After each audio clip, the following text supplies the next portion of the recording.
प्रदेश में जल्द खुल सकते हैं स्कूल, मुख्यमंत्री ने दिए संकेत। कहा प्रदेश में कोरोना की स्थिति नहीं संतोषजनक, लेकिन बच्चों के भविष्य के साथ होना चाहिए न्याय।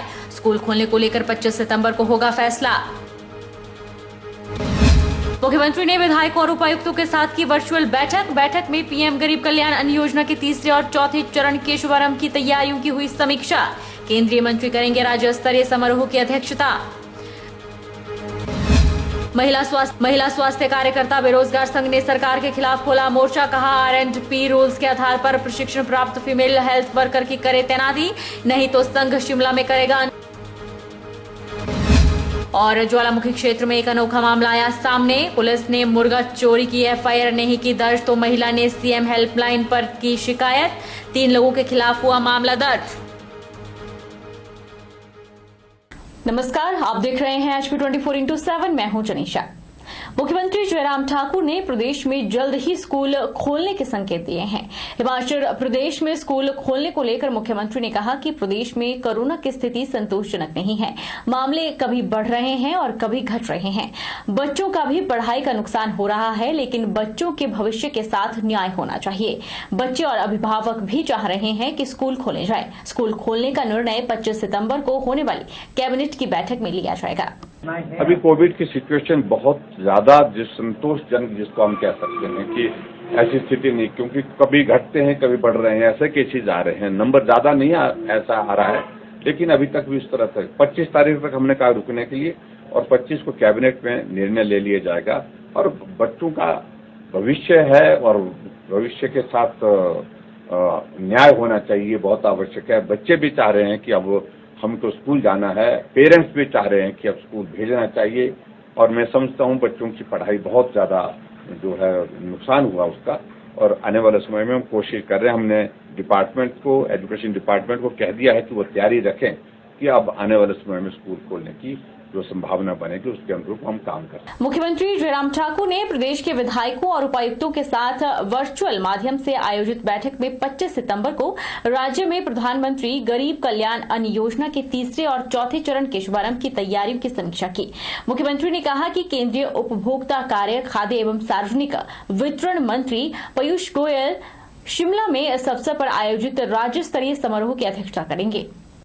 25 सितंबर को राज्य में प्रधानमंत्री गरीब कल्याण अन्न योजना के तीसरे और चौथे चरण के शुभारंभ की तैयारियों की समीक्षा की गई। मुख्यमंत्री ने कहा कि केंद्रीय उपभोक्ता कार्य, खाद्य एवं सार्वजनिक वितरण मंत्री पीयूष गोयल शिमला में इस अवसर पर आयोजित राज्य स्तरीय समारोह की अध्यक्षता करेंगे। मुख्यमंत्री ने कहा कि विधायक अपने अपने विधानसभा क्षेत्र के किसी एक स्थान से समारोह में शामिल होंगे। जिन खंडों में पंचायती राज संस्थाओं के उपचुनाव के कारण आदर्श आचार संहिता लागू की गई है, वहां समारोह का आयोजन नहीं किया जाएगा। प्रदेश भर के सभी प्रमुख स्थानों पर 140 LED स्क्रीन स्थापित की जाएंगी, ताकि लोग राज्य स्तरीय समारोह का सीधा प्रसारण देख सके और इसमें अपनी सहभागिता जता सके। जिला, उपमंडल, खंड, पंचायत और उचित मूल्य की दुकान स्तर पर भी इस कार्यक्रम का प्रसारण वर्चुअल माध्यम से किया जाएगा। उन्होंने कहा कि प्रधानमंत्री इस समारोह की अध्यक्षता करने वाले थे, लेकिन पूर्व निर्धारित कार्यक्रमों के कारण वह इसमें शामिल नहीं हो पाएंगे। उन्होंने कहा कि हिमाचल प्रदेश में राष्ट्रीय खाद्य सुरक्षा अधिनियम के तहत 7.18 लाख से अधिक राशन कार्ड धारक शामिल हैं, जो लगभग 29 लाख से अधिक आबादी को कवर कर रहा है, जिन्हें अक्टूबर 2021 के अंत तक मुफ्त राशन बैग प्रदान किए जाएंगे। प्रधानमंत्री गरीब कल्याण अन्न योजना जो पूरे देश भर में चल रही है, उसके अंतर्गत हिमाचल प्रदेश में भी बहुत बड़ी संख्या में लगभग 29 लाख लोग उसमें लाभान्वित हुए हैं। और इस योजना का जब शुभारंभ हुआ था, तो उसके बाद जब ये सारा काम चल रहा था आगे, मध्य प्रदेश सरकार ने एक वर्चुअल कार्यक्रम के माध्यम से ऐसे लोगों जो लाभार्थी हैं उनको प्रधानमंत्री जी के साथ जोड़ा था। और उसी तर्ज पर हम हिमाचल प्रदेश में भी इस कार्यक्रम को करने वाले हैं। लेकिन हमारा हिमाचल प्रदेश के कार्यक्रम में अंतर इस प्रकार से है कि हमारे केंद्रीय मंत्री, वाणिज्य मंत्री, जिनके पास फूड का महकमा भी है, पीयूष गोयल जी 25 तारीख को शिमला आ रहे हैं। और 25 तारीख को पंडित दीनदयाल उपाध्याय जी की जयंती भी है, जो हमारे भारतीय जनता पार्टी के संस्थापक, मतलब जनसंघ के संस्थापक के रूप में जिनको जाना जाता है। उस दिन हम इस कार्यक्रम को पीटर हॉक में करेंगे और उसके अतिरिक्त लगभग 140 LED लगेंगी पूरे प्रदेश भर में। सभी विधायकगण अपने अपने क्षेत्र में कार्यक्रम में उपस्थित रहेंगे। प्रदेश में दलितों पर हो रहे अत्याचार और कुल्लू में कांग्रेस कार्यकर्ता और दलित व्यक्ति की हत्या के खिलाफ कांग्रेस मुखर हो गई है और इस मामले की न्यायिक जांच के लिए शिमला के रिज मैदान पर महात्मा गांधी की प्रतिमा के समक्ष प्रदेश कांग्रेस अध्यक्ष कुलदीप सिंह राठौर के नेतृत्व में मौन प्रदर्शन किया, जिसके बाद एक जुलूस के तौर पर राजभवन तक मार्च निकाला गया और राज्यपाल को ज्ञापन भी सौंपा गया। प्रदेश कांग्रेस अध्यक्ष कुलदीप सिंह राठौर ने कहा कि प्रदेश की बिगड़ती कानून व्यवस्था और पिछले दिनों कुल्लू में एक दलित दंपति पर हुआ जानलेवा हमला, जिसमें पूर्व प्रधान परसराम की पीजीआई में इलाज के दौरान निधन हो गया और उसकी पत्नी गंभीर अवस्था में है। कांग्रेस ने इस हमले की न्यायिक जांच की मांग की थी, जो अभी तक पूरी नहीं की गई है। उन्होंने कहा कि सरकार इस हमले में शामिल प्रभावशाली सत्ता से जुड़े लोगों को बचाने का पूरा प्रयास कर रही है। सरकार ने पीड़ित परिवार की कोई मदद नहीं की, जिसको लेकर राज्यपाल को एक ज्ञापन दिया जाएगा, जिसमें प्रदेश में दलितों पर हो रहे अत्याचारों और कुल्लू के इस घटना की न्यायिक जांच की मांग की जाएगी। साथ ही हत्या की गई व्यक्ति के बेटे को सरकारी नौकरी देने की मांग भी रखी जाएगी और अगर इस मामले में सरकार कोई संज्ञान नहीं लेती है तो प्रदेश भर में उग्र आंदोलन किया जाएगा। मंगलवार को सभी जिलों में डीसी के माध्यम से राज्यपाल को ज्ञापन भी सौंपे गए। कुछ दिन पूर्व कुल्लू में हमारे जो कांग्रेस पार्टी से संबंधित हमारे जो कार्यकर्ता थे, पति और पत्नी दोनों पूर्व में प्रधान रहे, उन पे कातिलाना हमला हुआ, जिससे दोनों गंभीर रूप से घायल हुए। जो पति हैं परसराम जी, उनकी तो मृत्यु होगी, जीवन मृत्यु से वो काफी दिनों तक लड़ाई लड़ते रहे पीजीआई में। और जो उनकी पत्नी है योमा देवी, वो अभी तक जो है उपचाराधीन है नेर चौक जो मेडिकल कॉलेज है। अभी मैं जब कुल्लू दौरे पे गया था तो मैंने उनसे मुलाकात की। उन्होंने मुझे ऐसी बातें बताई जिनको सुन के जो है रोंगटे खड़े हो जाते हैं कि किस तरह से जो है उन वहशी दरिंदों ने उन पर हमला किया और वो महिला थी और उन महिला के साथ किस तरह से उनके कपड़े फाड़े गए। सिर जो है शर्म से झुक जाता। और ये देवभूमि में इस तरह का की कानून व्यवस्था है, हमें बहुत हैरानी है कि आज पूरे प्रदेश में कानून व्यवस्था जो है लचर है। इससे पूर्व हमारे पार्टी के जो नेता हैं जगजीवन पाल जी, उन पे भी जो है हमला हुआ सुला में और हमने वहां जाके भी प्रोटेस्ट किया। तो ये जो हौसले जो है बुलंद है और उन लोगों के बुलंद है जो भारतीय जनता पार्टी से जुड़े लोग हैं। वन मंत्री राकेश पठानिया के पुत्र पर लगाए गए आरोपों को लेकर जिला भाजपा महामंत्री रणवीर सिंह निक्का आज भी अपनी बात पर कायम है। पत्रकार वार्ता को संबोधित करते हुए उन्होंने कहा कि मैं राजनीति चमकाने के लिए काम नहीं करता हूं, मैं असलियत को जनता और पार्टी के सामने रख रहा हूं। जिला भाजपा महामंत्री रणवीर सिंह निक्का ने पत्रकार वार्ता में कहा कि उन्होंने जो आरोप वन मंत्री के पुत्र पर लगाए हैं वह आज भी उस पर कायम है। उन्होंने कहा कि आखिर कैसे एक गाड़ी को दो जगह फाइनेंस कर दिया गया और कैसे बिना लोन चुकता किए दूसरे बैंक से गाड़ी को फाइनेंस करवाया गया। उन्होंने कहा कि पहले केसीसी बैंक से गाड़ी खरीदी जाती है और कुछ ही महीने बाद वह गाड़ी वन मंत्री के पुत्र अपनी दोस्त को बेच देते हैं, लेकिन बिना एनओसी के गाड़ी दूसरे व्यक्ति के नाम कैसे ट्रांसफर कर दी गई, जबकि नियमानुसार जब तक गाड़ी का लोन चुकता नहीं किया जाता गाड़ी किसी अन्य व्यक्ति के नाम ट्रांसफर नहीं हो सकती। वहीं जिस व्यक्ति को यह गाड़ी बेची गई उसने भी आगे एक अन्य बैंक से गाड़ी के नाम पर लोन ले लिया। उन्होंने कहा कि इस पूरे मामले में साफ जाहिर हो रहा है कि नकली दस्तावेजों का सहारा लेकर इस काम को अंजाम दिया गया है। उन्होंने कहा कि इस मामले में उन्होंने प्रदेश सरकार, एसपी और विजिलेंस को शिकायत पत्र दिया है और उन्हें उम्मीद है कि जल्द इस पर बिना कोई पक्षपात किए कार्रवाई की जाएगी। तौर पर यह आरोप था कि एक गाड़ी के ऊपर दो बैंकों में लोन कैसे बन गई, कोई फर्जी दस्तावेज उसमें लगे, कहीं ना कहीं कोई ना कोई जाली दस्तावेज लगाकर उसको ट्रांसफर किया गया। मैं ये भी आरोप लगाना चाहता हूँ कि उन्होंने अगर असली दस्तावेज लगाकर गाड़ी ट्रांसफर की है तो बैंक के मैनेजर ने कैसे लोन चलते हुए उस गाड़ी के एनओसी दे दी वो 35 नंबर फॉर्म कहाँ से आया? अगर एक गाड़ी है उसके ऊपर एक ही लोन चलता है। इसमें पेपरों के साथ छेड़छाड़ की गई है।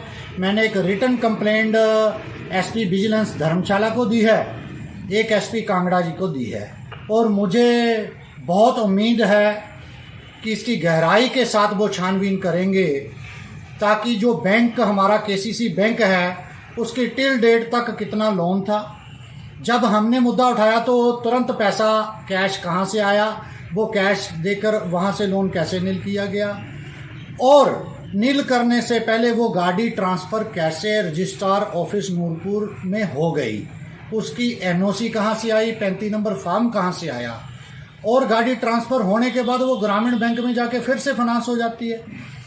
तो जो लोग बैंकों के साथ धोखाधड़ी कर रहे हैं तो आम जनता के साथ क्या सलूक करते होंगे। शिमला के आईजीएमसी अस्पताल में बीते दिन हुई 7 माह के बच्चे की मौत के बाद अब अस्पताल प्रशासन जांच में जुट गया है और पोस्टमार्टम कर लिया गया है। सैंपल एफएसएल जुगा भेजे गए हैं। उसके बाद ही बच्चे की मौत कैसे हुई है इसका खुलासा हो पाएगा। बता दें कि आईजीएमसी अस्पताल में सोमवार को रोहड़ू के रहने वाले 7 माह के बच्चे की मौत अस्पताल में हो गई थी और परिजनों ने डॉक्टरों पर लापरवाही के आरोप लगाए थे। अस्पताल में हंगामा भी किया था। परिजनों ने इस मामले की जांच की मांग भी की गई थी। को शिमला जिले के रोहड़ू के चिड़गांव क्षेत्र से यहाँ पर भर्ती किए गए थे। इनको निमोनिया की शिकायत थी, जिसके चलते बच्चे को सांस लेने में दिक्कत है। प्रथम दृष्टि में जो हमें जो जानकारी मिली है, छोटे बच्चों में एक कंडीशन देखी जाती है जिसको SID कहते हैं, सडन इन्फेंट डेथ। बहुत बार हम सब लोगों ने ये सुना होगा कि एकाएक बच्चे की मृत्यु होगी, रात में सोए थे सुबह उठे नहीं। तो इस तरह की जो सडन डेथ होने की संभावना होती है वो छोटे बच्चों में अधिक रहती है। तो जो जानकारी प्रथम दृष्टया में हम जुटा पाए हैं, उस जानकारी के आधार पर हमें ये आभास होता है कि शायद एस्पिरेशन जिसको कहा जाता है कि छोटे बच्चे या बड़े भी कई बार नशे की हालत में उल्टी लेते हैं या उल्टी का रिगर्जिटेशन जो खाने का मटेरियल है उसका होता है और वो सांस की नाली में जाता है। तो वैसी स्थिति में लोगों की जान जाती है। तो देख रेख कर रहे चिकित्सकों के द्वारा जिताई गई है, परंतु प्रामाणिकता के साथ पोस्टमार्टम की रिपोर्ट आने के उपरांत ही कुछ कहा जा सकता है। महिला स्वास्थ्य कार्यकर्ता बेरोजगार संघ ने प्रदेश सरकार के खिलाफ मोर्चा खोल दिया है। महिला स्वास्थ्य कार्यकर्ता बेरोजगार संघ ने सरकार को चिताया है कि अगर सरकार RNP रूल के आधार पर फीमेल हेल्थ वर्कर के पदों पर अगर प्रशिक्षण प्राप्त फीमेल हेल्थ वर्कर की तैनाती नहीं दे सकती है तो जगह जगह खोले गए प्रशिक्षण संस्थानों को भी तत्काल प्रभाव से बंद करे। महिला स्वास्थ्य कार्यकर्ता बेरोजगार संघ ने प्रदेश सरकार के खिलाफ मोर्चा खोल दिया है।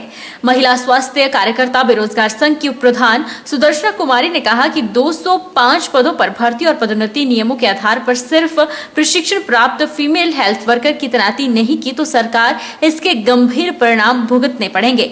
उन्होंने कहा कि वर्ष 2018 में स्वास्थ्य विभाग के तहत 205 बहुउद्देशीय महिला स्वास्थ्य कार्यकर्ताओं के पदों को भरने के लिए प्रशिक्षण प्राप्त फीमेल हेल्थ वर्कर अभ्यर्थियों से आवेदन मांगे गए थे, लेकिन कर्मचारी चयन आयोग हमीरपुर ने भर्ती और पदोन्नति नियमों को ताक पर रखकर फीमेल हेल्थ वर्कर्स अभ्यर्थियों के साथ साथ JNM और BSc नर्सिंग अभ्यर्थियों के आवेदनों को भी स्वीकार कर दिया। उन्होंने दावा किया है कि बीते 15 सितंबर को घोषित किए परिणाम में 95% अभ्यर्थी JNM और BSc नर्सिंग के ही उत्तीर्ण हुए हैं। उन्होंने कहा कि प्रदेश में प्रशिक्षण प्राप्त फीमेल हेल्थ वर्कर्स की संख्या 6000 है, जो सारी महिलाएं इन दिनों बेरोजगार हैं। उन्होंने सरकार से मांग की है कि जिस तरह पैरामेडिकल स्टाफ को 50% बैच वाइज रखा जा रहा है, उसी तरह NM महिलाओं को भी 50% बैच वाइज रखा जाए। उन्होंने कहा कि वे आने वाले चुनावों का बहिष्कार करेंगी। उन्होंने प्रधानमंत्री से गुहार लगाई है कि RNP रूल्स के आधार पर प्रशिक्षण प्राप्त फीमेल हेल्थ वर्कर की तैनाती की जाए। हमारी सरकार से डिमांड है कि जैसे उन्होंने पूरा मेडिकल पैरामेडिकल स्टाफ को 50% बैच वाइज कर दिया, वैसे हमें भी 50% बैच वाइज होना चाहिए। जो हिमाचल का वो खिताब लेके बैठे हैं कि कोविड वैक्सीनेशन में उनको नंबर 1 खिताब मिला है, वो सारा खिताब जो है वो एएनएम की बदौलत मिला है। सारा इम्यूनाइजेशन शेड्यूल जो है कोविड वैक्सीनेशन जो है वो एएनएम करती है, तो एएनएम ने कर रखा है। तो अब वो इतनी भावाई लेने के बाद एएनएम की पोस्ट एएनएम बीएससी को दे देंगे, तो वो तो गलत सरासर एएनएम के साथ नाइंसाफी है। हम कर्मचारी हैं, हम बेरोजगार हैं, हम कर्मचारी नहीं हैं। जो हमारे कर्मचारी है जो फील्ड वर्क करते हैं उनकी संख्या के बारे में मैं ज्यादा तो नहीं जानती हूँ, लेकिन 3-4 हजार तक वो कर्मचारी रहेंगे। जो हमारी अगर मांगे नहीं मानी गई तो हम जो है वो अनशन पर बैठेंगे। हम कल से अनशन पर बैठ रहे हैं। हमारा तो सबसे पहले सचिवालय का रहेगा और डायरेक्ट ऑफिस रहेगा और सीएम रेजिडेंस रहेगा। जिला बिलासपुर के एम्स में हुई मारपीट को लेकर परिजनों ने पुलिस प्रशासन पर सवाल उठाए हैं। मारपीट में घायल युवक आईजीएमसी शिमला में भर्ती है और उसकी स्थिति नाजुक बनी हुई है। पीड़ित नरेश कुमार के चाचा महेंद्र कुमार ने कहा कि पुलिस द्वारा कोई भी उचित कार्रवाई नहीं की गई है। मारपीट के बाद नरेश कुमार को क्षेत्रीय अस्पताल में लाया गया है, जहां पर पूरी तरह से इसका उपचार नहीं किया गया और घर के लिए भेज दिया गया। नरेश कुमार की हालत नाजुक बनी हुई थी, जिसके चलते इसे 108 के माध्यम से क्षेत्रीय अस्पताल लाया गया, जहां से शिमला आईजीएमसी में रेफर कर दिया गया है। भतीजा जो है, मैं नरेश कुमार जो है इसका मैं चाचा हूं, और मेरा भतीजा जो है बतौर मतलब काम नहीं कुछ नहीं मिला, तो बतौर कामगर जो है कैंटीन में कार्य के लिए लग गया एम्स में नज़दीक होने के नाते। तो इसको जो है वहाँ पर जो है प्रथम ईयर जो प्रशिक्षक है उन्होंने रॉड डंडों से हमला करके जो मार पीट के जो फेंक दिया था। कि बाद में जो इसके साथी कर्मचारी थे वो कहीं छिपे हुए थे, उनको भी मारपीट करने लगे थे। तो उन्होंने देखा बाद में, तो उसको मतलब अचेत अवस्था में उसको हॉस्पिटल लाए उन्हें, और हमारे को सुबह पता लगा। तो अब किस डॉक्टर ने इसका मेडिकल किया, कितना किया, क्या किया है हमारे को नहीं पता। और कल जो है हम बार बार पुलिस को भी मतलब सूचित करते रहे, और लगभग 48 घंटे के बाद जो है वो पुलिस जो है प्रशासन अधिकारी जो है और कर्मचारी जो है घर में आए, और लड़का बयान देने की स्थिति में नहीं था। ये मेंटली थोड़ा डिस्टर्ब भी था, क्योंकि रॉडों की चोटें सिर में भी लगी थी और जगह भी। और जो है उसके बाद जो है इसको जो है जब स्थिति इसकी नाजुक बन गई, सुबह हम हॉस्पिटल बिलासपुर ले आए, 108 में बिलासपुर ले आए। जब 108 में हम उसको बिलासपुर ले आए तो अभी इसकी स्थिति और नाजुक बन गई। अब डॉक्टर लोग जो है इसको शिमला के लिए रेफर कर रहे हैं, पर मेरे को इसके हालात का लगता नहीं है शिमला, और सुनवाई जो है हमारी वो कम हो रही है। ये जो कंप्लेंट आई थी 18 तारीख को कंप्लेंट हुई है, और इसमें जो कंप्लेनेंट है उसने कंप्लेंट लिखवाई है कि जब ये कुकिंग वहाँ पर कर रहे थे तो जो एम्स के स्टूडेंट थे, 4-5 स्टूडेंट इनका है, उन्होंने जो है इनके साथ कुछ प्लेट्स वगैरह को लेकर जो मारपिटाई की है। तो उसमें जो पुलिस ने त्वरित कार्रवाई करते हुए एफआईआर दर्ज की है, और फर्दर जो इन्वेस्टिगेशन है इसमें अभी जारी है। और दूसरी तरफ से भी जो है एक पक्ष का जो मेडिकल बुलाया गया है, उसमें जो डॉक्टर साहब ने जो सिटी हेड और उसके लिए लिखा है, तो वो भी अब प्रोसेस है। वक्त तो चला है छोटे से ब्रेक का।